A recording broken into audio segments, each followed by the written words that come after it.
විනය. මේ වචන ඇහෙනකොටම අපි ඔළුවට එන්නේ මොකද්ද? ඒක සමහරුන්ට විතරක් ලැබෙන විශේෂ බලයක් වගේ දෙයක් නේද? අපි හිතන්නේ ඉන්නෝ ඒක අභිරහස් බලයක් කියලා. නමුත් ඇත්ත කතාව ඊට වඩා ගොඩක් වෙනස්. අද අපි කතා කරන්නේ විනය කියන්නේ පුහුණු කරන්න පුරුවන් ඕනෑම කෙනෙක්ට ප්‍රගුණ කරන්න පුළුවන් කලාවක් පාඩපත් කරන ඒ සැබෑම රහස ගැනයි. අපි ගොඩාක් දෙනෙක් හිතාගෙන ඉන්න දෙයක් තමයි මේ විනය කියන්නේ උපතින්ම එන විශේෂ හැකියාවක්. හරියට ජානවලින් එන මැජික් එකක් වගේ කියලා. අපි දකිනවා සමහරු කිසිම වෙහෙසක් නැතුව වැඩ කරනවා. ඒ අය ඉපදුනේම මේ විදිහක කියලා අපි හිතනවා. ඒත් ඇත්තට මේක හිවද? මේ ප්‍රශ්නේ අපේ හිතවලට නිතරම එනෝ නේද? අර උඩේම නැගිටලා ජිම් යන කෙනා, Tamanni ඉලක්ක වෙනුවෙන් කැප වෙන කෙනා දකිද්දී, ඇයි අපිට විතරක් මෙහෙම වෙන්න බැරි කියලා හිතනවා?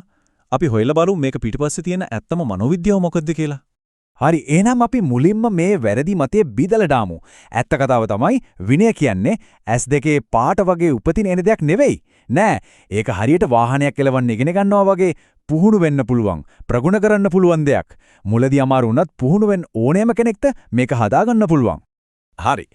අපි අර මිත්‍යාව පැත්තකින් තියමුකෝ. එතකොට මොකක්ද මේ කියන විනේ සැබෑ රහස? අපි බලමු. මේක තමයි හැම දෙයකම පදනම. මේක තේරුම් ගන්න හොඳම උදාහරණයක් තමයි මේ. හිතන්නකෝ අර උදේ පාන්දරම නැගිටලා දුවන්න යන කෙනා ගැන. අපි හිතන්නේ එයා දුවන්න හරිම ආසයිති කියලා. ඒත් ඇත්තටම එයාටත් හිතෙනවා ඇති අම්මෝ තව ටිකක් මේ උණුසුම ඇඳේම ඉන්න තිබ්බනම් කියලා. එයාටයි අපිටයි දෙගොල්ලන්ටම එකම දේ හිතෙනවා. ඒත් වෙනස තියෙන්නේ එයා ඒ හැංගීමට යට නොවි ඇදෙන් නැගිටලා දුවන්න යන එක. මෙන්න එහෙනම් විනය නියමාර්ථ දැක්වීම. විනය කියන්නේ අමාරු දේවල් කරන්න ආසාවක් ඇති වෙන්න එක නෙවෙයි. නෑ, ඒ කියන්නේ හිත මට බෑ, කම්මැලි කියද්දිත් ඒ හැඟීම් පැත්තකට දාලා කරන්න ඕන දේ කරන එක.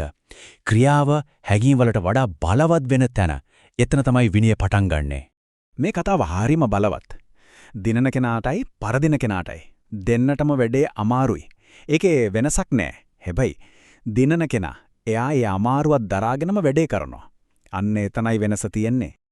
හොඳයි, අපි මේක තව ටිකක් සරල කරගමු. ඇත්තටම හැම විනයානුකූල ක්‍රියාවක් පිටිපස්සෙම තියෙන්නේ තීරණ දෙකක සටනක්. බලන්න. පළවෙනි තීරණේ හරිම ලේසි. ඒ කියන්නේ අපි හොඳ මොටිවේෂන් එකකින් ඉන්න වෙලාවට ගන්න තීරණේ. හරි, හෙට ඉඳන් මම අනිවාර්යයෙන්ම ජිම් යනවා කියලා හිතාගන්න එක ඒක ලේසි. හැබැයි නියම සටන, නියම විනය මනින තැන තමයි දෙවෙනි තීරණේ. ඒ කියන්නේ පාන්දර 5ට එලාම් එක වදිනකොට එළිය පොදවැස්සකුත් තියෙද්දි ඇඳෙන් නැගිටිනවද නැන්ද කියලා ගන්න තීරණේ. අන්න එතන තමයි හැමදේම තීරණය වෙන්නේ. මේක තමයි මුළු කතාවෙම හරිය කිව්වොත් හරි. විනය කියන්නේ ඊයේ දවසේ උද්‍යෝගයෙන් හිටපු මමට අද උදේ කම්මැලිකමෙන් ඉන්න මම දෙන ගෞරවය. ඒ කියන්නේ Tamanටම දීපු පොරොන්දුව කඩ නොකර ඉන්න එක. මේක තේරුම් ගන්න හොඳම උපමාව තමයි මේ. මොටිවේෂන් එක හැම නැත්නම් දිරිගැන්වීම කියන්නේ ගිනි කූරක් වගේ. ඒකෙන් ගින්න පත්තු කරන්න පුරුවා. හැබැයි ඒ ගින්න දිගටම තියාගන්න මොකද්ද ඕනේ? දර ඕන. අන්නේ දර තමයි විනය කියන්නේ. මොටිවේෂන් කියන ගිනි කූර නැති වුණත් විනය කියන දර තියෙනවා නම් ගින්න නිවෙන්නේ නැහැ. හරි. දැන් අපි කතා කරමු අපි හැමෝම වගේ කරන ලොකුම වැරද්දක් ගැන. විනය හදාගන්න උත්සාහ කරද්දී අපි හැමෝම වගේ වැටෙන අමාරුවක් ගැන. ඒ තමයි එකපාරටම ලොකුවට පටන් ගන්න හදන එක. මේක අපිට හොඳට හුරු පුරුදුයි නේද? හෙට ඉඳන් මම සම්පූර්ණයෙන්ම වෙනස් වෙනවා. උදේ 5ට නැගිටිනවා, කිලෝමීටර් 10ක් දුවනවා, පැය ගාණක් පාඩම් කරනවා, ඔහොම ලුකු සැලසුම් හදනවා. ඒත් මොකද ඇත්තටම වෙන්නේ? දවස් 2-3ක් යද්දී මේ ඔක්කොම එපා වෙනවා. මේකට හේතුවක් තියෙනවා. අපේ මොළය හැදිලා තියෙන්නේ ලොකු හදිසි වෙනස්කම් වලට විරුද්ධ වෙන්නයි. ඒක අපේ ආරක්ෂාවට තියෙන දෙයක්. ඉතින් අපි එක රැයකින් ජීවිතේ වෙනස් කරන්න හැදුවම මොළය ඒකට විරුද්ධව සටන් කරනවා. අපිට කම්මැලි, මහන්සි කියලා සංඥා එවනවා. අන්තිමේදී අපි හිතනවා මට මේක කරන්න බෑ, මට විනයක් නෑ කියලා. එහෙනම් මේකට නියම විසඳුම මොකක්ද? ඒක අපි හිතන තරම් සංකීර්ණ නෑ. ඒක පුදුම හිතන තරම් සරල. ඒ වගේම හරිම සාර්ථක ක්‍රමයක්. මෙතන රහස තියෙන්නේ අපේ මොළයත් එක්ක ගහගන්න යන එක නෙමෙයි, ඒකව රවට්ටන එක. අපි කරන්න ඕන දේ කොච්චර පොඩියට පටන් ගන්නවද කියනවා නම් ඒක කරන්න කම්මැලි හිතෙන්නේවත් නැති තරම් පොඩියට. hina යන තරම් පොඩි ඉලක්කයක්. කොච්චර පොඩි වෙන්න ඕනේ? මෙන්න මේ වගේ. දැන් සමහරු හිතයි මොන විකාරයක්ද? ඒක වාක්‍යයක් ලියලා මොන වෙනසක් වෙන්නේද කියලා. මෙතන වැදගත් වෙන්නේ ලියන දේ නෙමෙයි, හැමදාම ලියන එක. පැය දෙකක් ලියන්න කිව්වම ඒක ලොකු කන්දක් වගේ පේනවා. ඒත් එක වාක්‍යයක් ලියන්න කිව්වම මොළයට ඒක තර්ජනයක් වගේ දැනෙන්නේ. හිතනවා ඕක පොඩි දෙයක් නේ කරලා දාන්න පුළුවන් කියලා.